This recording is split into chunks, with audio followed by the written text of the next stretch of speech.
নমস্কার বন্ধুরা, সন্দীপ গাঙ্গুলি ইউটিউব চ্যানেলে আপনার সবাইকে স্বাগত জানাই।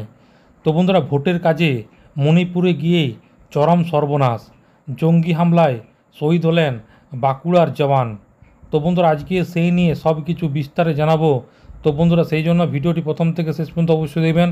আর যদি বন্ধুরা চ্যানেলটি নতুন হয়ে থাকেন তো বন্ধুরা চ্যানেলটি অবশ্যই সাবস্ক্রাইব করবেন যাবতীয় কিন্তু লেটেস্ট নিউজ পাওয়ার জন্য। তো বন্ধুরা, লোকসভা ভোটের মাঝে ভারতের উত্তর পূর্ব বিজেপি শাসিত পাহাড়ি রাজ্য মণিপুরে ফের রক্তাক্ত হয়ে উঠেছে জঙ্গি হামলায়। শুক্রবার রাতে কেন্দ্রীয় বাহিনীর অস্থায়ী ছাউনিতে হামলায় যে দুজন শহীদ হয়েছেন তাদের মধ্যে একজন বাংলার।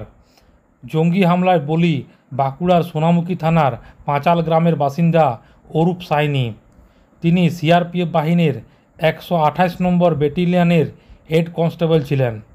অরূপ সাইনির সঙ্গে ওই ব্যাটালিয়নের সাব ইন্সপেক্টর এন সরকার শহীদ হয়েছেন। এছাড়া বোমাগুলিতে গুরুতর জখম হয়েছেন সাব ইন্সপেক্টর যাদব দাস এবং কনস্টেবল আফতাব দাস।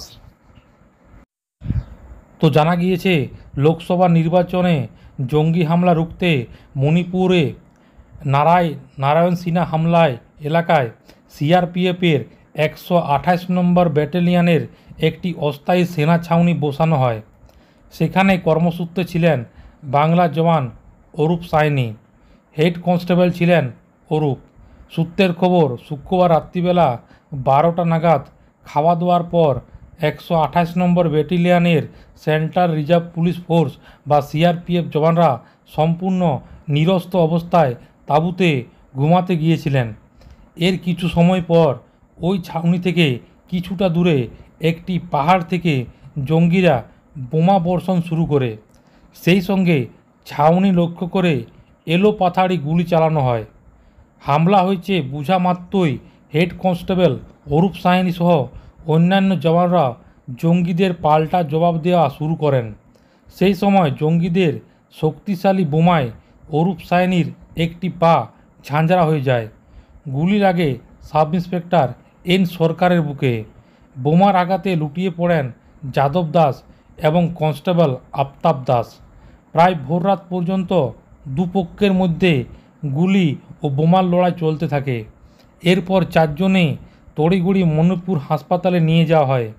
সেখানে অরূপ সাইনি এবং সাব ইন্সপেক্টর এন সরকার শহীদ হয়েছেন বলে জানা যায়।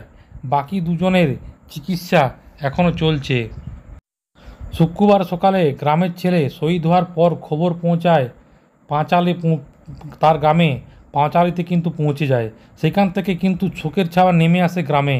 নিতান্তই মধ্যবিত্ত পরিবারের ছেলে অরূপের বাড়িতে রয়েছেন বাবা রমাকান্ত সাইনি, স্ত্রী পূর্ণিমা সাইনি এবং তার 5 বছরের এক মেয়ে এবং এছাড়া তার 1.5 বছরের ছেলে। অরূপবাবু 2 ভাই চাকরি সূত্রে ভিন্ন রাজ্যে থাকেন। এদিন পাঁচালে গিয়ে দেখা যায় গোটা গ্রাম জুড়ে থমথমে পরিবেশ। অরূপবাবুর বাড়িতে সদস্যরা শোকে পাথর। তারাও কেউ কথা বলার মতো অবস্থায় নেই। তো পরিবার সূত্রে জানা গিয়েছে 2004 সালে তিনি সিআরপিএফ জওয়ান হিসাবে ভারতীয় সেনাবাহিনীতে যোগ দেন। আগে জম্মু কাশ্মীরে কর্মরত থাকলেও 1.5 বছর আগে মণিপুরে বদলি হয়ে যান। এখানকার বিষ্ণুপুর জেলার এক ফাঁড়িতে কর্মরত তিনি ছিলেন। শুক্রবার রাতে সেখানে জঙ্গিরা হামলা চালায়। স্বামীর অকাল মৃত্যুর শোকে কোনো ক্রমে সামলে অরূপবাবুর স্ত্রী পূর্ণিমা দেবী বলেন, নাবালক 2 সন্তানকে পড়াশোনা শিখিয়ে বড় করার জন্য আর 1 বছর পরে বন্ড শেষ করে বাড়িতে ফিরে আসবো বলে বলেছিল। পুজোর সময় বাড়ি আসার কথা ছিল, কিন্তু সব শেষ হয়ে গেল। সাইনি পরিবারের একমাত্র প্রতিবেশী সুধাংশু কুড়ি বলেন, অরূপ খুব ভালো ছেলে ছিল। 1.5 মাসের ছুটি নিয়ে বাড়িতে এসেছিল। চৈত্র সংক্রান্তির আগের দিন মণিপুরে কাজে যোগ দিতে যায়।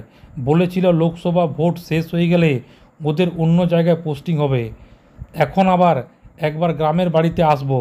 অরূপের মা প্রায় 30 বছর আগে মারা গিয়েছেন। সংসারে বাবা মা আর সন্তান রয়েছেন। ভাইরা কিন্তু বাইরে থাকে। এখন কিভাবে ওদের চলবে সেটাই বুঝতে পারছি না। কথা ছিল নির্বাচনের পর আবার বাড়িতে ফিরবে, কিন্তু নির্বাচন এখনও চলছে। তারই মধ্যে ঘরের ছেলে ফিরল, তবে কফিনবন্দি হয়ে। তো বন্ধুরা আশা করি বুঝতে পারেন। তো এটাই ছিল বন্ধুরা ছোট্ট একটি আপডেট। ভিডিওটি ভালো লাগে বন্ধু চ্যানেলটি অবশ্যই সাবস্ক্রাইব করবেন। মনে যদি বন্ধুরা কোনো কোয়েশ্চেন থাকে তো বন্ধুরা কমেন্ট বক্সে কমেন্ট করতে পারেন, নিশ্চয়ই সাহায্য করার চেষ্টা করব। পরবর্তীকালে নতুন কোনো ভিডিও দেখাবে বন্ধুরা। ততক্ষণ ভালো থাকবেন, সুস্থ সাবধান থাকবেন। সবাইকে অসংখ্য ধন্যবাদ।